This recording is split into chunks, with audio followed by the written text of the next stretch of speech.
My brothers and sisters, may the Lord be with you. And with your spirit. A reading from the Holy Gospel according to Mark. Jesus withdrew toward the sea with his disciples. A large number of people followed from Galilee and from Judea. Hearing what he was doing, a large number of people came to him also from Jerusalem, from Idumea, from beyond the Jordan, and from the neighborhood of Tyre and Sidon. He told his disciples to have a boat ready for him because of the crowd, so that they would not crush him. He had cured many, and as a result, those who had diseases were pressing upon him to touch him. And whenever unclean spirits saw him, they would fall down before him and shout, "You are the Son of God." He warned them sternly not to make him known. The Gospel of the Lord. Praise to you, Lord Jesus Christ.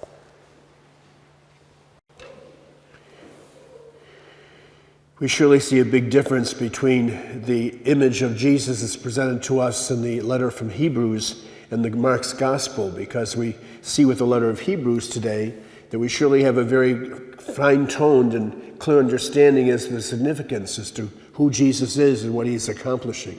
And it surely comes out of the whole experience of his teaching and ministry, but it finds its roots and foundation ultimately in the events of the crucifixion and resurrection. As the church continued to progress and mature and reflected upon that, and the Spirit worked in its midst, they finally put all the pieces together. But that's not true during the course of his ministry. Today, this little segment from chapter 3 of Mark's Gospel begins to show the transition as they move towards an understanding as to who this Jesus is. We find initially, of course, they're more taken with the fact that he can do something for them as opposed to recognizing what he's calling them to do. We see that even in the other accounts, right up to the last final gospel text put together for us in John, where following the multiplication of the loaves and the fishes, the people all come again. And Jesus at that particular point says to them, "The only reason you're back is because I fed you last week for free, and you're looking again for another free meal. But you have to understand, I am the bread of life, and unless you take and eat of me, you will not have life." So it takes a long time for them to come to the awareness of what it is. And even with the disciples, we find in the course of their understanding and being with Jesus so often, so many times, they keep putting their own agendas into the picture. They keep saying what they think it should be, how they think he should act. And even at the time of the ascension experience, we find a couple of the disciples saying, "Now when will the kingdom of Israel come into being?" You know, they're still looking for what their image was of the past as to what the relationship was with them and God in covenant, and how it should somehow stay still in that same kind of framework and category. It takes time and the presence of the Spirit for us to understand who Jesus is. And then as that is true in the course of the whole church, it's true in each of our own individual journeys of faith. Our understanding of who the Lord is when we are very tiny is one particular picture, but hopefully as we mature and come to understand a bit more clearly who we are and who he is, our image of who Jesus is as well changes.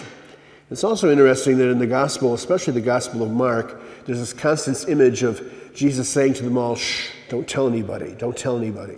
And of course, there's these various unclean spirits that are alluded to in the gospel text today are announcing the fact he's the Son of God. He says, don't tell anybody. And again, part of the reason for that is that at this point they still don't really understand what that means.